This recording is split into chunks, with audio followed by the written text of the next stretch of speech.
오늘 우리가 함께 은혜 받으실 하나님의 말씀은 사도행전 10장 24절부터 35절까지 말씀입니다. 우리 하나님의 말씀을 다 일어나셔서 다 함께 한 목소리로 읽겠습니다.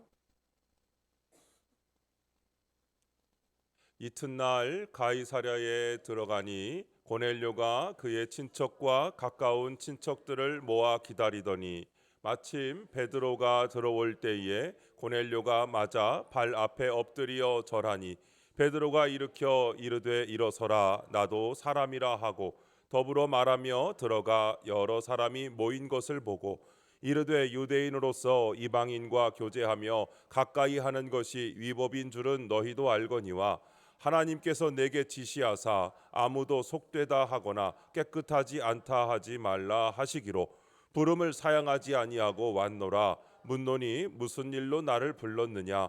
고넬료가 이르되 내가 나흘 전 이맘때까지 내 집에서 제 구시 기도를 하는데 갑자기 한 사람이 빛난 옷을 입고 내 앞에 서서 말하되 고넬료야 하나님이 내 기도를 들으시고 내 구제를 기억하셨으니 사람을 요바에 보내어 베드로라 하는 시몬을 청하라. 그가 바닷가 무두장이 시몬의 집에 유숙하느니라 하시기로 내가 곧 당신에게 사람을 보내었는데 오셨으니 잘하였나이다. 이제 우리는 주께서 당신에게 명하신 모든 것을 듣고자 하여 다 하나님 앞에 있나이다. 베드로가 입을 열어 말하되 내가 참으로 하나님은 사람의 외모를 보지 아니하시고 각 나라 중 하나님을 경외하며 의를 행하는 사람은 다 받으시는 줄 깨달았도다. 아멘. 자리에 앉으시면서 잘 오셨습니다. 반갑습니다. 축복합니다.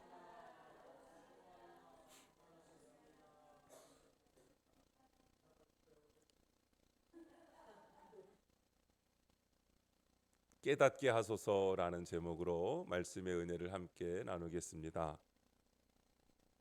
여러분 밤에 달을 보신 적은 있으시죠?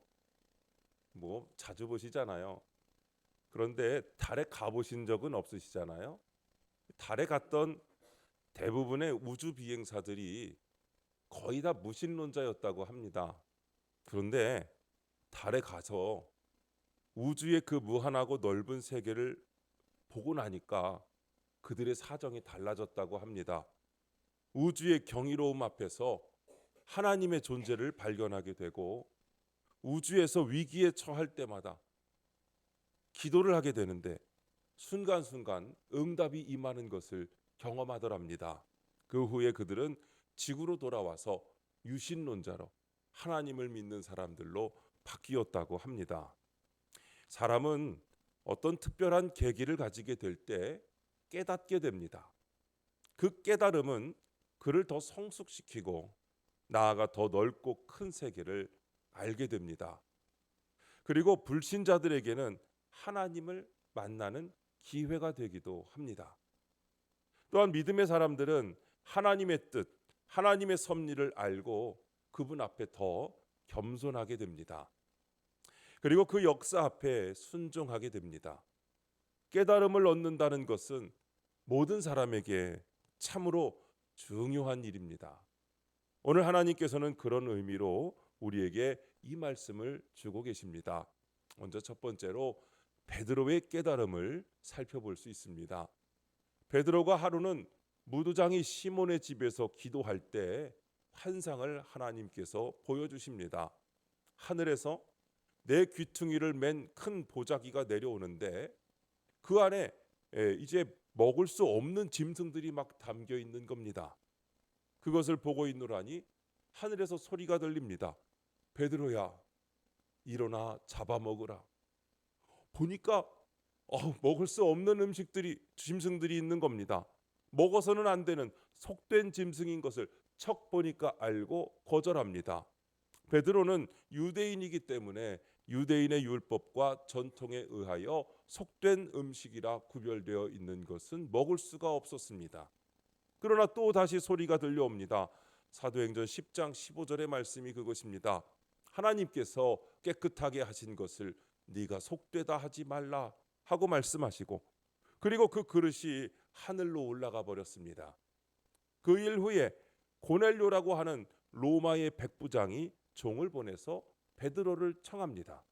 하나님께서 고넬료의 경건함을 보시고 천사를 통해 내 기도와 구제가 하나님께 상달되었으니 무두장이 시몬의 집에 있는 베드로를 청하라고 하신 겁니다. 그의 청을 받고 베드로가 고넬료의 집에 갔을 때 비로소 보자기의 환상이 어떤 것인지를 깨닫게 되었습니다. 35절 말씀이 바로 그것입니다. 각 나라 중 하나님을 경외하며 의를 행하는 사람은 다 받으시는 줄 깨달았도다 하고 말씀합니다. 여기서 베드로는 정말 중요한 몇 가지의 깨달음을 얻었습니다. 첫 번째로 유대인의 고정관념이 깨어지는 순간입니다. 여러분, 유대인들의 선민의식이 이 순간 무너졌습니다. 유대인들은 자신들만 구원을 받는다고 생각했습니다. 그것을 선민의식이라고 하죠. 자기들만 선택받은 겁니다. 그래서 이방인들은 선택받지 못했으니까 저것들은 무시해도 되는 사람들이고, 예수님의 제자들조차도 이 의식에서 벗어나지를 못했습니다. 저들은 땅끝까지 가라는 주님의 명령을 이해하지를 못했어요. 그냥 예루살렘 안에 머무르고 있었습니다. 이런 초대교회를 주님은 스데반의 순교를 통하여 온 유대로, 사마리아로, 이방으로 흩기 시작하셨는데, 복음 사역의 주축인 베드로에게 왜 복음이 이방인에게로 나가야 하는지, 하나님께서 어떻게 하시는지를 고넬료를 통하여 깨닫게 해주신 것입니다. 그래서 각 나라 중 하나님을 경외하며 의를 행하는 사람은 다 받으시는 줄 깨달았도다 하고 고백하고 있는 겁니다. 그러면서 하나님은 의식, 외형보다 하나님을 경외하고 의를 행하는 자를 받으신다는 사실을 깨달은 것입니다. 하나님 앞에 중요한 것은 바로 중심이라는 것입니다. 또한 말씀을 깨닫게 됩니다. 주님께서 말씀하신 내용을 베드로는 깨닫게 되는데, 사도행전 11장 16절에 보면 이렇게 말씀하죠. 내가 주의 말씀에 요한은 물로 세례를 베풀었으나 너희는 성령으로 세례를 받으리라 하신 이 말씀의 의미를 고넬료의 집에서 체험한 것입니다. 주님께서 말씀하신 의미를 깨달은 것이죠. 여러분, 바로 이 깨달음이 중요합니다. 이 깨달음을 통하여 이제 복음의 방향에 큰 변화가 일어났습니다. 여러분, 이 변화가 일어나지 않았다면 기독교는 유대인 안에서 그냥 끝나는 종교가 되었고, 저와 여러분은 이 예수 그리스도의 복음을 전혀 들을 수가 없었을 것입니다. 이 변화가 일어났기 때문에, 이 깨달음이 일어났기 때문에 예루살렘뿐만 아니라 유대뿐만 아니라 이방 땅으로 복음이 흘러가야 되는 당위성을 깨닫게 된 것입니다. 물론 베드로는 이방인을 위한 사도는 아니었습니다. 이방인을 위한 사도는 알려진 대로 바울이죠. 그러나 베드로는 아주 중요한 역할을 한 것입니다. 11장에서 유대인들이 고넬료의 집에서 무할례자의 집, 할례받지 않은 자의 집에서 베드로가 그 집에 갔다는 사실을 질책합니다. 그러나 베드로는 그것이 자신의 뜻이 아니라 하나님께서 하신 것이라는 것을 증거합니다. 그리고 주님의 말씀의 의미를 깨닫고 저들에게 말합니다. 베드로의 말을 들은 유대 그리스도인들은 그의 말을 듣고 잠잠하고 하나님께 영광을 돌리는 것을 볼 수가 있습니다. 그리고 이어서 흩어진 그리스도인들이 이방의 교회를 세우는 장면이 나오고, 특별히 지금 튀르키예의 안디옥에다가 교회를 세웠다는 보고를 받은 예루살렘 교회는 바나바를 거기에 파송하게 되죠. 여러분, 한 사람의 깨달음을 통하여 복음의 역사가 바뀌게 된 줄로 믿습니다. 베드로를 통해서뿐만 아니라 고넬료를 통하여, 그리고 예루살렘 교회를 통하여 하나님의 크고 놀라운 역사가 확산된 것입니다. 때문에 하나님께서는 말씀을 통해 이 깨달음의 문제에 대해서 누누이 강조하시는 것을 볼 수 있습니다. 하나님의 백성들이 하나님의 뜻을 깨닫지 못하고 살아가고 있음에 대하여 하나님께서 안타까워하십니다. 이사야 1장 3절에 이런 말씀이 있습니다. 같이 읽을게요. 시작. 소는 그 임자를 알고 나귀는 주인의 구유를 알건만은 이스라엘은 알지 못하고 나의 백성은 깨닫지 못하는도다 하셨도다. 아멘. 소도 임자를 알고 나귀도 주인을 아는데 이스라엘은 그 주인이신 주님을 알지 못하고 깨닫지 못하고 산다고 그렇게 말씀하는 겁니다. 하나님께서 하나님의 뜻을 깨닫지 못하는 이스라엘 백성을 향하여 얼마나 안타까운지 이렇게 말씀을 하신 것이죠. 예수님께서도 깨닫지 못하는 무리들에 대하여 참으로 안타까워하십니다. 비유의 말씀을 하시면서 깨닫지 못하는 무리들에게 마태복음 14장 14절 말씀으로 이렇게 말씀합니다.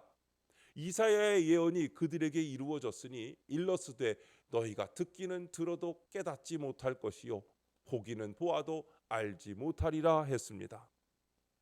그러나 씨 뿌리는 비유를 통하여 좋은 땅에 대해 비유하시면서 하신 말씀을 보십시오. 마태복음 13장 23절에 말씀을 듣고 깨닫는 자니 결실하여 어떤 것은 100배, 어떤 것은 60배, 어떤 것은 30배가 되느니라. 아멘. 여러분 혹시 결실할 때 100배 맺고 싶습니까? 60배 맺고 싶습니까? 30배 맺고 싶습니까? 여러분 그러려면 말씀을 듣고 깨달아야 결실하여 그렇게 되는 줄로 믿습니다. 깨닫지 못한다면 하나님의 은혜를 온전히 누리는 삶을 살 수가 없고 결실을 맺을 수가 없는 겁니다. 깨닫지 못할 때는 하나님의 놀라운 역사에 참여할 수가 없는 겁니다. 시편 49편 20절에 보니까 이렇게까지 말씀합니다. 존귀하나 깨닫지 못하는 사람은 멸망하는 짐승 같도다. 여러분 하나님의 말씀을 묵상하시며 그 말씀을 깨달아 여러분의 삶 가운데 순종함으로 하나님의 말씀의 열매를 100배, 60배, 30배 맺는 여러분들 되시기를 축복합니다. 두 번째로 깨달음과 삶입니다. 사람들은 깨달음이 없어서 불행해집니다. 가끔 뉴스에 오르내리는 사람들 가운데 한때 떵떵거리다가 패가 망신하는 경우들을 종종 보게 됩니다. 왜 그렇습니까? 아는 것은 많은데 깨달음이 부족해서 미련한 결과를 초래하게 되는 것입니다. 잘 아시다시피 재산이 많아서 행복한 것이 아닙니다. 재산이 많아서 행복하다 그러면 제가 제일 행복하겠죠. 저희 집은 금으로 지었거든요. 재산이 1000조인가 뭐 이 정도 되는데 제가 제일 행복하겠죠.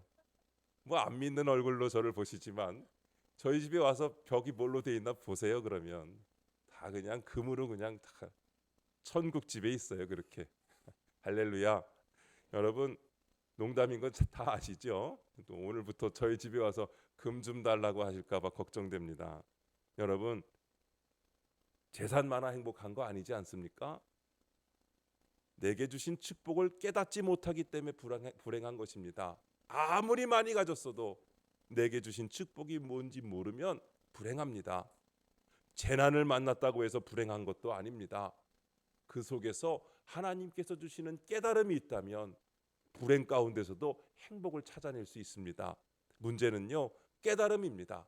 그래서 행복은 깨달음에 있다고 하는 것입니다. 예수님께서 5,000명을 먹이시고 또 4,000명을 먹이시는 이적을 베푸셨습니다. 그러나 제자들은 이 사건들의 깊은 의미를 깨닫지를 못했습니다. 그들에게 빵은 그저 빵이고 고기는 또 그냥 물고기일 뿐입니다. 그것은 텅 빈 뱃속을 채우는 일일 뿐 더 이상 아무것도 아니었습니다. 예수님은 바리새인의 누룩을 조심하라고 가르치셨을 때도 그들은 남은 빵을 가지고 오지 않았음을 걱정했을 뿐입니다. 그들을 향하여 주님께서 말씀하십니다. 빵이 없다고 걱정들 하다니 아직도 알지 못하고 깨닫지 못하느냐? 너희는 눈이 있어도 보지 못하고 귀가 있어도 듣지 못하는구나 하셨습니다. 여러분 주님께서 이 이적을 통해 말씀하시고자 하는 것이 무엇이었습니까? 바로 당신이 하늘로서 내려온 진정한 산 떡이고 곧 생명의 떡이신 것을 알게 하시고자 함이었습니다. 썩는 양식을 위해 사는 것이 아니라 영생하도록 있는 양식을 위해 살아야 하는 것을 보여주신 것입니다.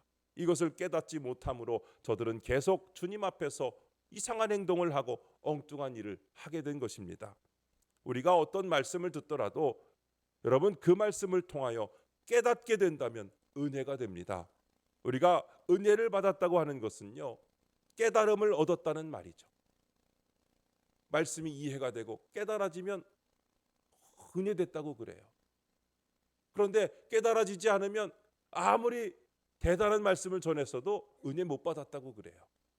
그 깨달음이, 내가 한 가지라도 깨달은 그 깨달음이 우리의 삶을 변화시키는 줄로 믿습니다. 하나님의 깊으신 뜻을 알게 되고 내가 하나님 앞에 어떻게 서야 할지, 어떻게 살아야 할지를 알고 순종하게 되는 것입니다. 그 사람이 바로 주님의 빛의 역할을 할 수 있는 것입니다. 한 제자가 스승에게 물었습니다. 선생님, 깨달음이란 무엇입니까? 스승이 대답합니다. 네가 지식을 갖추었을 때 너는 길을 보여주기 위해 횃불을 사용한다. 그러나 네가 깨달았을 때는 네가 횃불이 된다 라고 얘기했습니다. 그렇습니다. 지식은 길을 비춰주는 횃불의 역할이 됩니다. 그러나 깨달음을 가질 때는 내가 바로 그 횃불이 될 수 있고 내 삶이 다른 사람을 비춰주는 바로 그런 빛이 될 수 있는 것입니다. 여기에 삶의 능력을 가지게 되는 것입니다.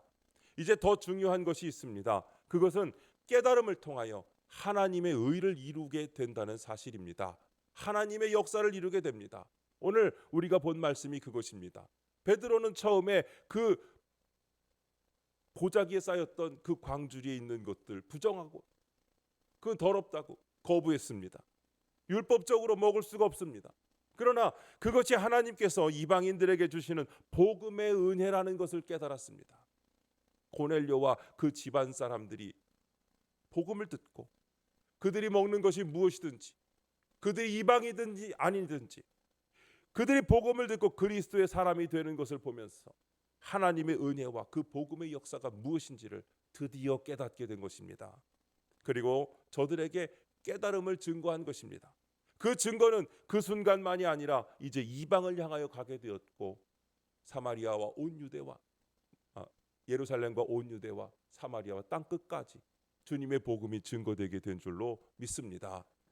이방인들도 복음을 듣고 구원받는다는 사실을 알고 사도들이 흩어지게 되었고 곳곳에 교회가 세워지게 되었습니다. 여러분, 오늘날 우리도 구원받을 사람과 아닌 사람을 내가 정해서는 안 됩니다.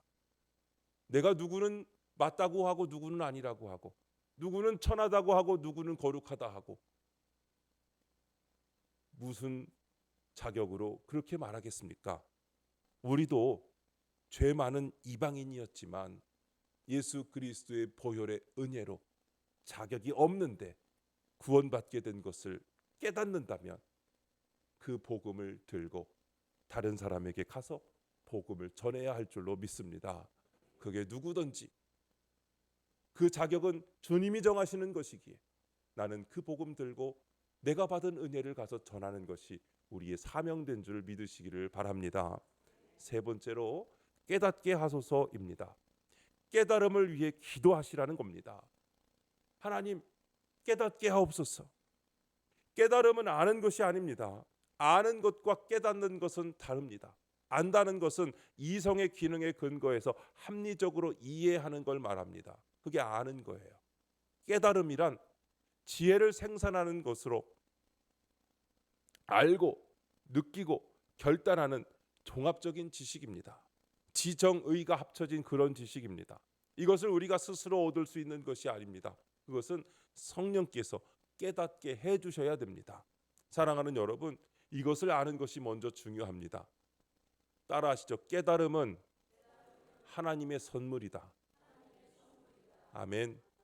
깨달음은 하나님이 주십니다. 그런데 사람들은 스스로 깨달음을 얻으려고 합니다. 세상의 종교들이 그렇습니다. 인터넷 검색에 깨달음이라고 검색을 해보면 거의 다 불교에 대한 내용이 뜹니다. 제가 자료를 한번 찾아보려고 검색을 했더니 깨달음에 대해서 찾으려면 온통 불교나 도교의 내용들이 나옵니다. 불교는 깨달음의 종교죠. 깨달음을 통하여 해탈한다고 합니다. 그런데 여러분, 기독교는 자의적인 종교가 아닙니다. 오직 하나님의 은혜 안에서 하는 것입니다. 은혜 안에서 알 뿐입니다. 구원도 생명도 깨달음도 하나님의 은혜 안에서입니다. 그래서 시편 119편에 보면 깨닫게 하소서라는 표현이 7번이나 나옵니다. 시인은 몇 번씩이나 이것을 간청합니다. 깨닫게 하소서, 깨닫게 하소서, 깨닫게 하소서, 깨닫게 하소서. 곧 하나님께서 깨닫게 해주셔야 하는 줄로 믿습니다. 오늘 베드로의 깨달음을 보십시오. 베드로의 깨달음은 스스로 얻은 것이 아니었습니다. 환상을 통하여 하나님이 보여주시고 사람들을 만나게 하시고 그 환경 가운데 베드로가 깨닫게 되었을 때에 지식도 경험도 훈련도 아닌 하나님께서 성령을 통하여 깨닫게 해주심으로 그가 깨닫고 그로 인하여 복음이 이방 땅으로 전파되게 된 줄로 믿습니다. 네 번째로 깨닫게 하시는 통로들을 그렇다면 우리가 알아야겠습니다. 때문에 우리는 기도해야 되는 겁니다. 기도는 깨달음의 통로입니다. 사실 오늘 베드로의 깨달음도 기도의 결과입니다. 그는 매일 3차례씩 기도했습니다. 기도할 때 그 상황으로 인도하시고 하나님께서 그 같은 진리를 깨우쳐 주신 것입니다. 또한 하나님의 말씀 가운데 있을 때도 깨우쳐 주십니다. 여러분 매일매일 기도하시고 매일매일 말씀 보셔야 합니다.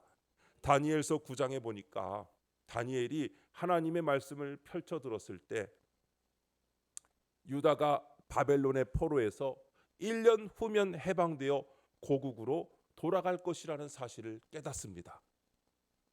바벨론의 포로되어 온 지 딱 69년째 되던 해 다니엘이 예레미야서를 읽다가 이 사실을 깨달은 겁니다. 그리고 하나님 앞에 엎드리고 돌아갈 준비를 하게 되죠. 마틴 루터가 종교개혁을 일으킬 수 있었던 시발점이 어디 있는지 아십니까? 바로 말씀을 통해서입니다. 그는 로마 가톨릭이 성경보다 교황에게 더 권위를 두고 있고 사제가 하나님과 인간 사이의 중재자이며 인간의 의가 하나님의 의보다 더 앞서 있는 것과 면죄부로 인간의 구원의 문제를 돈으로 사고 파는 것에 대한 회의를 느끼면서 하나님의 말씀 가운데 깊이 묵상하며 들어갔을 때 하나님의 말씀을 통하여 깨닫게 되는 말씀이 있었습니다. 오직 의인은 믿음으로 말미암아 살리라. 아멘이십니까? 인간의 공로나 자격이나 돈이 아닌 오직 믿음으로 인한 하나님의 은혜 안에서 인간이 구원받는다는 사실을 말씀을 통하여 깨닫게 된 것입니다. 그리고 비텐베르크 성 교회 정문 앞에다가 95개 조항의 논제를 내걸면서 종교개혁의 막이 올라가게 되었습니다. 여러분 우리 한 사람 한 사람을 개혁하게 하는 동력은 바로 하나님의 말씀입니다. 이 말씀이 우리를 깨우치십니다. 우리의 가치관과 우리의 우선순위와 우리의 삶의 질과 방법 이 모든 것을 하나님 앞에서 살아가는 모든 것을 깨우쳐 주시는 줄로 믿습니다. 말씀 안에 있을 때 우리는 성령을 통하여 진리를 깨닫게 되는 것을 믿으시기 바랍니다. 또한 여러분 예배 가운데로 나아갈 때도 하나님은 깨우침을 주십니다.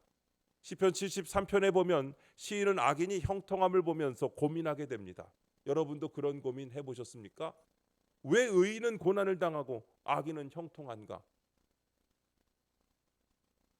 내가 왜 교회 다니는지 이 질문에 답이 안 되면 많이 속상한 거예요. 시험에 듭니다. 이것을 가지고 심히 고민하다가 성전에서 예배하면서 깨닫게 됩니다.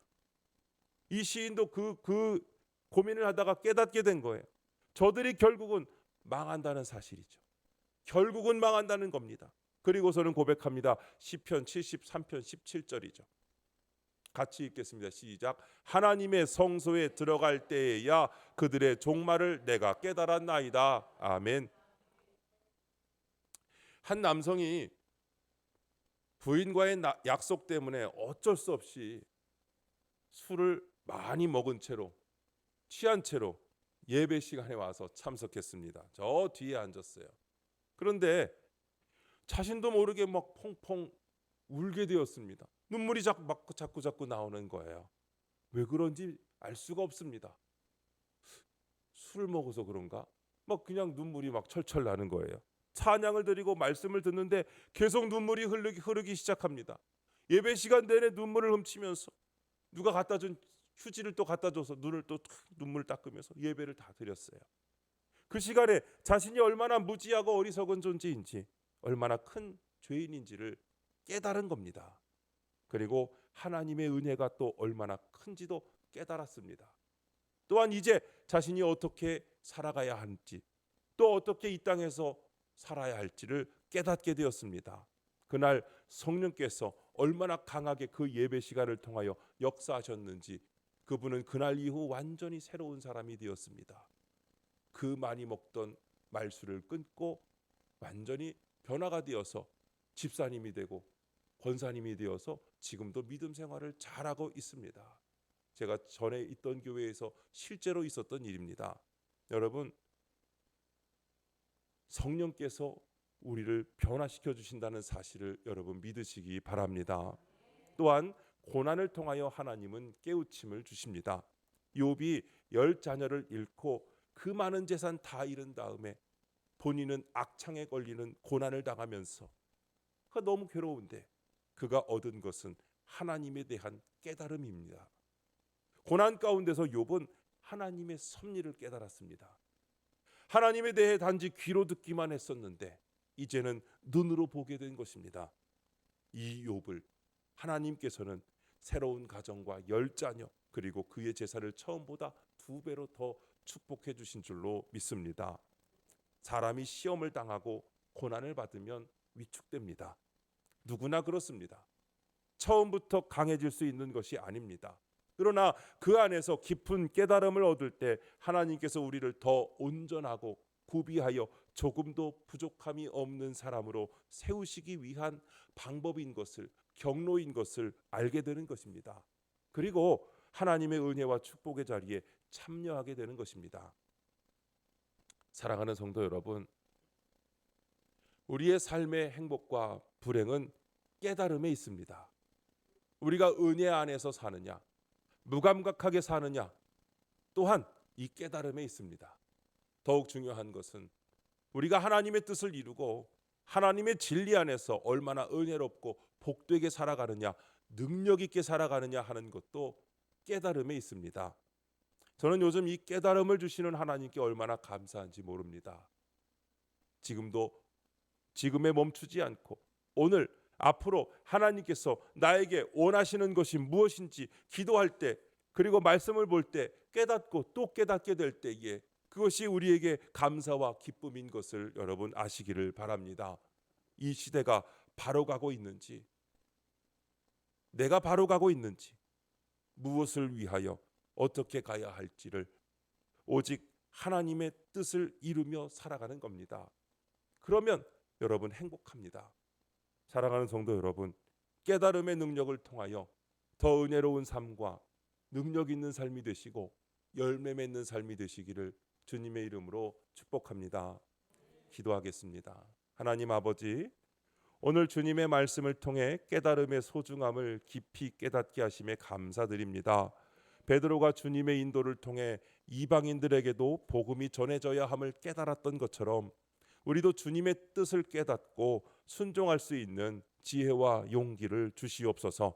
주님, 우리가 아는 것에 그치지 않고 진정으로 깨달아 주님의 말씀을 삶 속에서 실천하며 살아갈 수 있도록 도와주시옵소서. 깨달음은 주님의 선물임을 고백하며 성령님께서 우리의 마음을 열어주시고 주님의 뜻을 분별할 수 있는 지혜를 주시기를 간구합니다. 고난과 시련 속에서도 주님의 섭리를 깨닫고 더욱 온전한 믿음의 사람으로 성장할 수 있도록 인도해 주옵소서. 우리의 삶이 주님의 빛으로 비추어져 이 세상에서 주님의 사랑과 은혜를 증거하는 자들이 되게 하옵소서. 주님, 우리가 깨달음을 통해 주님의 역사에 동참하며 주님의 나라를 확장하는 일에 쓰임받는 자들이 되기를 소망합니다. 우리의 가정과 교회와 또 우리 일터 속에서 주님의 뜻을 이루며 은혜롭고 능력 있는 삶, 또한 열매 맺는 삶을 살아가게 하여 주시옵소서. 예수님의 이름으로 기도드립니다. 아멘.